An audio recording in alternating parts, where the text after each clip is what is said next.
Welcome back, everybody. We're almost at the end of our day, and I hope that you found all of the sessions interesting, inspiring. Hopefully, there's lots of things that you want to follow up on now and learn more about. That would be wonderful. To close our event, I just wanted to invite the 5 directors back onto our virtual stage and just ask them to give us a few closing reflections, maybe on what they've heard today, or on their overall legacy of a better start. So we'll just let the directors pop up on stage. Are we all here? We're all here. Okay. So yes, just give us some thoughts on what you've heard today, maybe some thoughts on the wider legacy of a better start, or a very last call to action for the audience today. I will start with Claire, if that's okay. Yeah, sorry, don't panic. Sorry for disappearing. Yeah, so yeah, what an incredible day. I've been involved with A Better Start obviously for a very long time and never failed to be kind of bowled over and amazed by the amount of work, the pace of work, the momentum, and just continue to find everything that all of the sites are doing incredibly inspirational. So I think my kind of closing remark is around, there's lots of talk today, I think, about legacy and, some comments that came out through the national evaluation around kind of winding down and things like that. And so I think my kind of closing kind of call to action, I guess, is around, let's make sure that A Better Start doesn't actually end, and let's not talk about it in terms of legacy. Let's continue this momentum that we have generated, because I think that together, collectively, in the spirit of the conference, we are all absolutely capable of doing that. And certainly for Blackpool, A Better Start isn't stopping. It is actually gaining momentum. It is continuing to grow.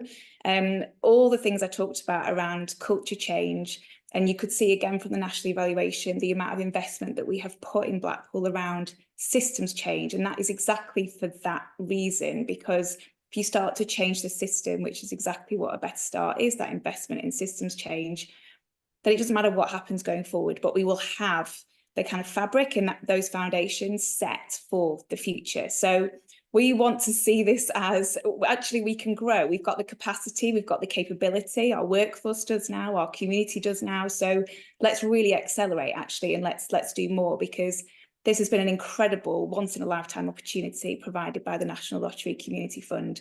So I always feel a real sense of responsibility, as I'm sure everybody does, to maximise that investment as much as possible. So we want to do more for Blackpool, we want to do more for others, we want to help as much as we possibly can, because there is so much learning. So yeah, I've been massively inspired, but I think going forward we continue to inspire each other as we grow and go forward. Brilliant. Thanks so much, Claire. Nia, can we come to you next, please? Yeah, definitely.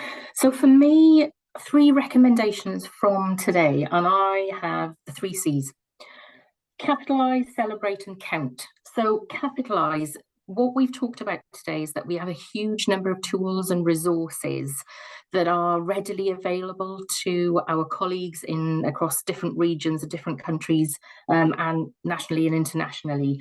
And I would say capitalize on that ability to share those tools, to borrow those tools, and to adapt them. So please, if you've got people's email addresses, get in touch with colleagues so that you can really capitalize on those resources.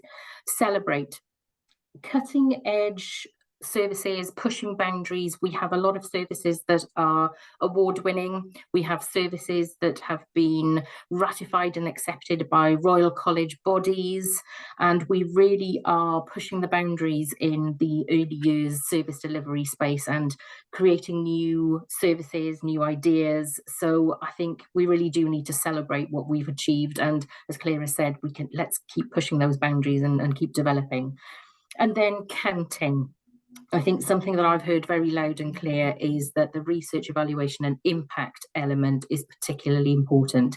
I think we've said in various groups and conversations that just because the a lottery element of a Better Start comes to an end and that grant ends, and the requirement to report to the lottery will come to an end at the same time, I think we would still recommend that people gather their information, gather that output and outcome information, because without all of that information, we don't have any weight to our elbow to be able to justify our future funding. And as Claire has said, we have the knowledge, the skills now that we can go forward. So let's keep that research, let's keep that data and information to hand so that we can use it to help drive us forward. So those are my 3 C's. Brilliant. Thanks so much, Nia. Can we go to Carla next, please? Thanks, Claire. Yeah, to kind of echo what Nia and Claire have already said, I feel immensely privileged to have been part of a Better Start. I mean, it's fundamentally changed me without a doubt in terms of how I think about early years, how I think about working in partnership with parents in particular. And I will never work in the same way again after having the opportunity and the experience to be part of the Better Start family. It's been a real gift and a real privilege. I think, you know, I agree with Claire, we need to keep it going, but there's also something about acknowledging that for our sites, there will be a gap when we've gone, and we're all working immensely hard to kind of look at ways that we can sustain that legacy and or sustain some of the offers or the services. 10 years is a huge, you know, it's a long, long time where we've thought about kind of, when you think about wider funding and or commissioning cycles, even government terms of office, you know, we've outlived or outlasted that. We've had 10 full years. So absolutely, as Nia has said, and as Claire has said, please make sure that you get in touch with us, get in touch with colleagues at NCB. We have so much to share. There is no need to kind of try and reinvent the wheel. And I can assure you that if there's been something in this space, we've probably tried it. We might not sometimes share the things that don't work, but we've also got a huge amount of knowledge about things that haven't worked as well, which we will readily share, and we're quite open to that. But I think for us now, what we're focusing on is absolutely not just our legacy, but our sustainability. And as Claire said, we do want this to carry on. We're very keen that our work continues locally, but nationally, and we're doing that work collectively, the 5 sites along with NCB and the fund. But we're already seeing that in Nottingham, which is an area that's facing significant challenges for a whole range of reasons, and some of those are well known nationally. We're seeing huge changes in our Start for Life strategy, our Eating and Moving for Good Health work stream, in our family hubs development, in our integrated care system developments, and kind of their work around the integrated care board and the children and young people's board, in some of our maternity transformation. So even with huge amounts of challenges locally, which I think we've got in the public sector and in the voluntary sector at the moment, we are still a bit able to bring about change. And I know that Laura described us as conveners, and we absolutely have been, but I think that we've been able to do that. But I think that that can be replicated in other areas too. So I would absolutely advocate, keep championing children, babies and families and community involvement without a doubt. I think we need to celebrate this, and we need to keep this work going without question. Thanks so much, Carla. Laura, over to you. Yeah, I mean, like everybody else, I've been inspired, and it's been amazing to hear about the range of approaches across the 5 sites. And it does raise the kind of place-based approaches that we've been able to put into place. Obviously, all of our places are very, very different, but we have responded to the needs within our places and also the demographic differences. And I think the combination of the work that we've done, you know, we often say there's no one silver bullet to improving outcomes for babies and young children and their families. But what we've heard today in terms of how evaluation, lived experience, convening the workforce and developing a relational model, I think that's what I've been hearing loud and clear today. So between service providers and also between service providers and parents and communities, you know, has a real potential to inform practice and policy. We have built up consistent joined up support for new parents. We've had the opportunity to do that, and in some respects provide a one-stop shop for service providers to work side by side and collaborate. And I guess my hope is that, you know, the kind of baby steps, if you like, that in terms of the Start for Life funding and the Family Hubs approaches allows us to continue that, and within the places and beyond. We know that consistent funding, the 10 years of funding that we've had, it has, you know, been a huge benefit to that. And I guess the kind of fear is that a kind of challenging and difficult kind of time ahead may kind of rock of some of that. So that would be a call.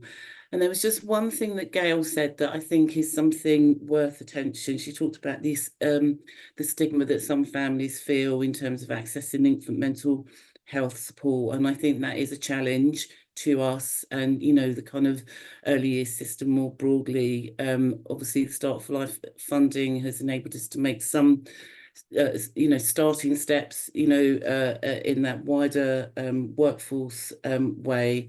But I do think that that's a challenge that I will take away and kind of really listen to, and I kind of throw that out to colleagues here as well. Thanks so much, Laura. And Jill. Finally, so I mean, and I don't mean that, but just finally, because this has been quite a long day, and thank you to everybody for staying till the end. I'm going to be really brief because I think a lot of the things I was going to say have been said by the other directors. But one of the things that today's given me is there's been several hundred people here who are interested in hearing us and listening to us.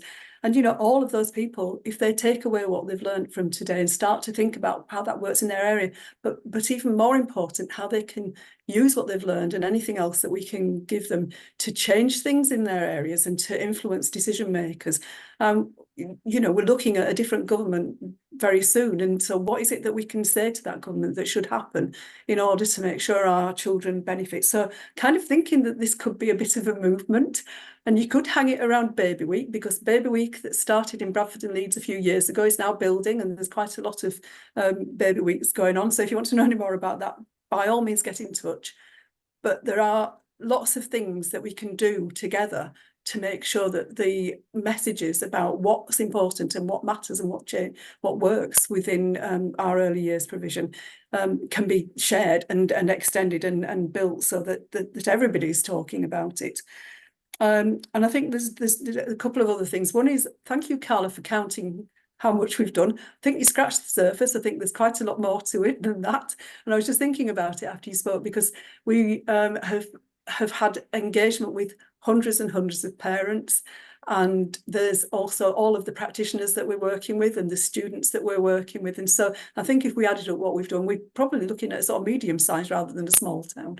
So very much and spreading it out as we do more of these kind of events.